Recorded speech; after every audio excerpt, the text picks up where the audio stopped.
ഉണ്ണിയമ്മേ കുമ്പടി വന്നു. CMR കേസിൽ SFIO കുറ്റപത്രം സ്വീകരിച്ച എറണാകുളം അഡീഷണൽ സെഷൻസ് കോടതി പ്രഥമ ദൃഷ്ട്യാ കുറ്റം നിലനിൽക്കുമെന്ന് കണ്ടെത്തൽ. ഇന്ന് നമുക്ക് ഇവിടെ തന്നെ കൂടാ, എല്ലാം അറിഞ്ഞിട്ട് തന്നെ കാര്യം. വീണ വിജയൻ അടക്കമുള്ളവർക്ക് സമൻസ് അയക്കും. രാഷ്ട്രീയ ഗൂഢാലോചനയെന്ന് party secretary advocate K Arunkumar. അപ്പൊ അദ്ദേഹവുമായി ബന്ധപ്പെട്ട് നിൽക്കുന്നുവെന്ന് അദ്ദേഹത്തിന് തന്നെ ബോധ്യപ്പെടുന്ന ഒരു കേസ് നടപടിയുമായി ബന്ധപ്പെട്ട കാര്യങ്ങൾ മുന്നോട്ട് പോകുമ്പോൾ ഇത് വടി കൊടുത്ത് അടി വാങ്ങുന്ന പരിപാടിയാണല്ലോ ബാബു. അതിലൊരു ധാർമ്മികമായ ഉത്തരവാദിത്തം, ഏറ്റവും ചുരുങ്ങിയത് മാധ്യമങ്ങൾ അത് ചോദിക്കുമ്പോൾ അതിന് മറുപടി പറയാനുള്ള ഉത്തരവാദിത്തമെങ്കിലും കേരളത്തിന് മുഖ്യമന്ത്രിക്കുണ്ടോ? കണ്ടോ കോൺഗ്രസിന്റെ പ്രതിനിധി പറയുന്ന ചില വാചകങ്ങൾ കേട്ടുകൊണ്ടാണ് ഞാൻ ഈ ചർച്ചയിലേക്ക് പ്രവേശിച്ചത്. EP ജയരാജൻ രാജിവെച്ചില്ലേ, സജി ചെറിയാൻ രാജിവെച്ചില്ലേ, ഇന്ന ആളുകൾ രാജിവെച്ചില്ലേ? ആ രാജിവെച്ചു എന്ന് താങ്കൾ പറഞ്ഞ എല്ലാവർക്കെതിരെയും ഒരു ഘട്ടത്തിൽ ചെറിയ ആരോപണങ്ങൾ ഉണ്ടായിരുന്നു. ഇപ്പോൾ ബഹുമാനപ്പെട്ട കേരളത്തിന്റെ മുഖ്യമന്ത്രി രാജിവെക്കണമെന്നാണ് നിങ്ങൾ ആവശ്യപ്പെടുന്നത്. ഇപ്പോ വന്നിരിക്കുന്ന വിധിന്യായത്തിൽ ഏറ്റവും പ്രധാനപ്പെട്ടത് കേരളത്തിന്റെ ഹൈക്കോടതിയുടെ വിധിന്യായമാണല്ലോ. ആ വിധിന്യായത്തിൽ എന്താ പറഞ്ഞത്? ഒരു തരത്തിലും ഒരു ഇല്ലീഗൽ ഗെയിൻ ഗവൺമെന്റിൽ നിന്നോ മുഖ്യമന്ത്രിയിൽ നിന്നോ നേടിയെടുത്തതായി തെളിയിക്കുന്ന ഒരു രേഖയും, വിസ്പർ ഓഫ് എനി എവിഡൻസ്, ഒരു കണിക പോലും ഇതുവരെ പൊതുസമൂഹത്തിൽ ഇല്ല. എന്നിട്ട് ഭാവിയിൽ നിങ്ങൾക്ക് എന്നെങ്കിലും അത് കിട്ടുമെങ്കിൽ, കോൺഗ്രസ്സുകാരാണല്ലോ, ഇതൊക്കെ ഒപ്പിക്കാൻ പറ്റിയ ആളുകളാണല്ലോ, വ്യാജമായിട്ടൊക്കെ ഒരുപാട് ID കാർഡ് വരെ അടിക്കുന്നവരാണ്. അപ്പൊ അതുകൊണ്ട് ഇത്തരം കിട്ടുവാണെങ്കിൽ അന്നത്തെ കാലത്ത് വിജിലൻസ് കോടതിയിൽ സമീപിക്കാന്നാ പറഞ്ഞേ. കവി തല്ലുവാങ്ങിയിട്ടേ പോകുന്ന തോന്നുന്നത്. 692 കോടി രൂപയാണ് ഏത് സാക്ഷാൽ രാഹുൽ ഗാന്ധിയുടെ കയ്യിൽ നിന്ന് കണ്ടെത്തിയത്, സ്യൂസ് ചെയ്തത്. ED സ്യൂസ് ചെയ്തു സോണിയാഗാന്ധിയുടെയും. എന്തേ അവർ രാജിവെക്കാത്തത്? ആവേശം കൊണ്ട് ഓരോന്ന് വിളിച്ചു പറഞ്ഞ് തടിയേടാക്കണ്ട, പണിയെടുക്കാതെ ജീവിക്കാൻ നോക്ക്. അന്തരം ആ സമയത്ത് MP ആയിരുന്നല്ലോ അദ്ദേഹം, ഇപ്പൊ പ്രതിപക്ഷ നേതാവാണല്ലോ.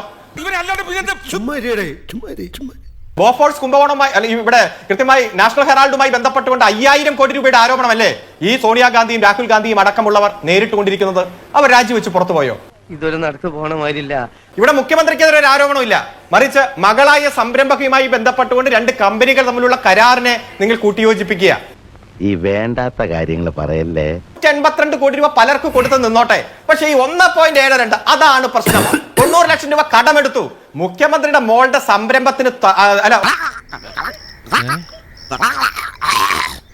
നന്നായിട്ട് അറിയായിരുന്നു ഈ 90 ലക്ഷം കടമെടുക്കേണ്ടി വരിക എന്ന് പറഞ്ഞാൽ അത് നമുക്കറിയാം. അത്രയും ബുദ്ധിമുട്ടും സംവിധാനം, ഒരു സംരംഭകയുടെ ബുദ്ധിമുട്ട് ഇതൊരു നടക്കി പോണ ലക്ഷണില്ല. പ്രശ്നമല്ല. പക്ഷെ അന്ന് മുഖ്യമന്ത്രി നിയമസഭയിൽ പറഞ്ഞത് എംപവർ ഇന്ത്യയിൽ നിന്ന് പണമെടുത്ത 90 ലക്ഷത്തിന്റെ കണക്ക് അന്ന് പറഞ്ഞില്ലായിരുന്നല്ലോ അരുൺകുമാറെ?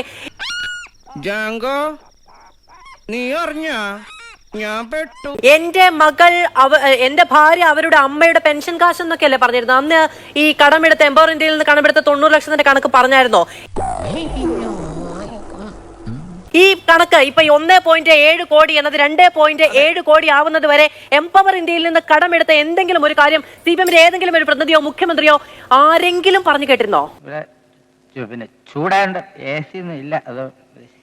അതായത് നമ്മൾ ഒരു സംരംഭകർ, ഒരു രാജ്യത്തെ സംരംഭകരുടെ എടുത്ത് പരിശോധിച്ചാൽ പല കടം ഉണ്ടാവും, ലോൺ ഉണ്ടാവും.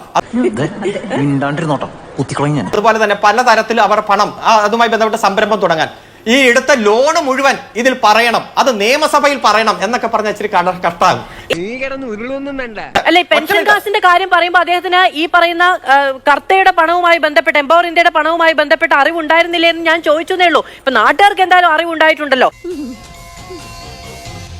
KSIDC അടക്കം ഓഹരി പങ്കാളിത്തമുള്ള ഒരു പൊതുമേഖല താല്പര്യമുള്ള ഒരു കമ്പനി.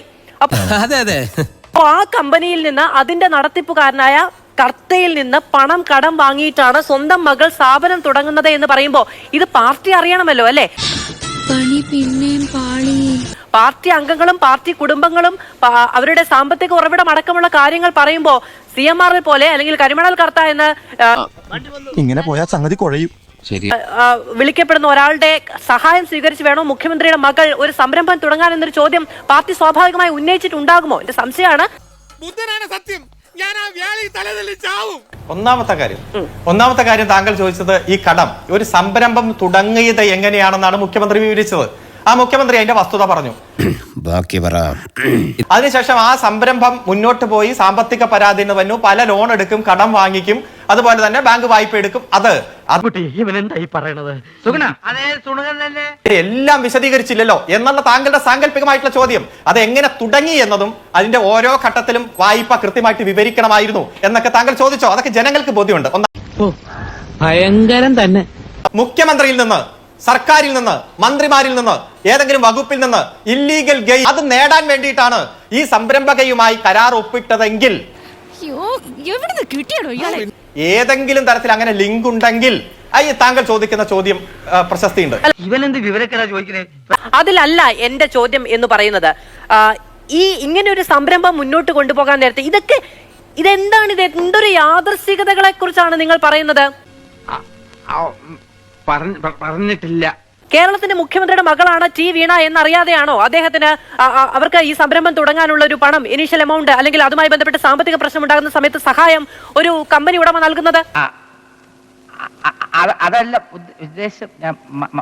ഇതിപ്പോ വീണ്ടും ഇങ്ങനെ ചോദിച്ചാൽ വീണ തൈക്കണ്ടി ഈ പാർട്ടിയുടെ പ്രധാനപ്പെട്ട നേതാവൊന്നുമല്ല. ഏതെങ്കിലും ഒരു പാർട്ടി നേതാവ് എന്തെങ്കിലും ബിസിനസ് തുടങ്ങിയാൽ ചിലപ്പോൾ അതുമായി ബന്ധപ്പെട്ടുകൊണ്ട് അനുവാദം മറ്റു കാര്യങ്ങളൊക്കെ താങ്കൾ ചോദിച്ചല്ലോ. ഒരു മാറ്റവും ഇല്ലല്ലോ. സാക്ഷാൽ കോടിയേരി ബാലകൃഷ്ണന്റെ മകൻ, ആ മകൻ കേസിൽ പ്രതിയായപ്പോ എത്ര ഗൗരവമായിട്ടുള്ള ചർച്ചയാണ്. എനിക്ക് തോന്നുന്നത് മാതൃഭൂമി അടക്കം ദിവസങ്ങൾ ചർച്ച ചെയ്തിട്ടുണ്ട്.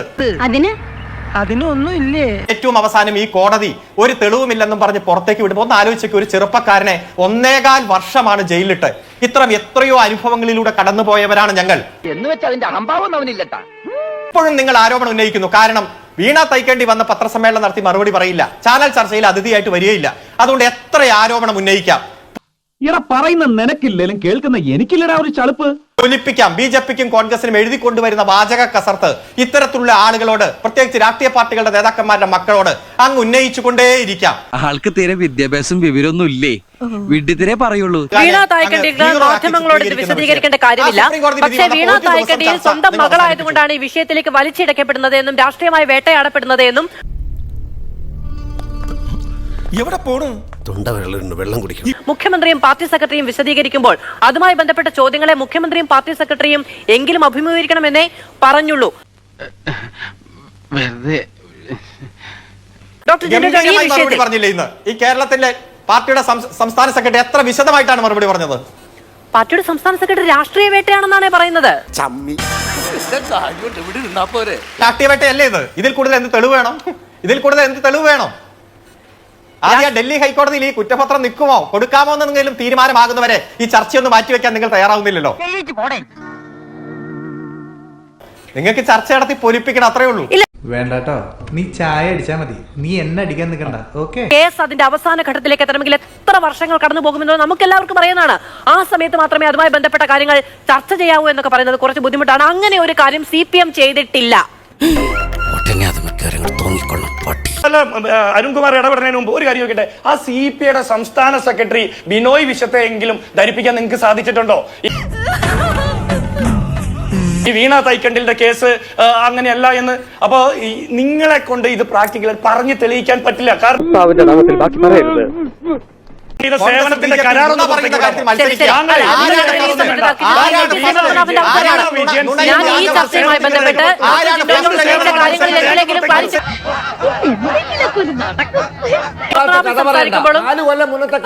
തിരുത്തി സംസാരിക്കുന്നു. എന്തിനങ്ങനെ ബഹളം ഉണ്ടാക്കി ഒരു കാര്യമില്ല. അല്ലല്ല, നിനക്ക് പറ്റൂലേ, കളഞ്ഞിട്ട് പോടേ. കുറെ സമയമായിട്ട് കളിയാക്കണ്. അപ്പൊ നേരം കളയാണ്ട് അടുത്ത മഴയ്ക്ക് മുമ്പ് എല്ലാരും അവനവന്റെ കൂരയ്ക്ക് പോയി ചേരി. എല്ലാരും പിരിഞ്ഞു പോയി, അല്ലെങ്കിൽ ഞങ്ങൾക്ക് ആകാശത്തേക്ക് വെടിവെക്കേണ്ടി വരും. തൽക്കാലം ഇത്രയും മതി. വരട്ടെ.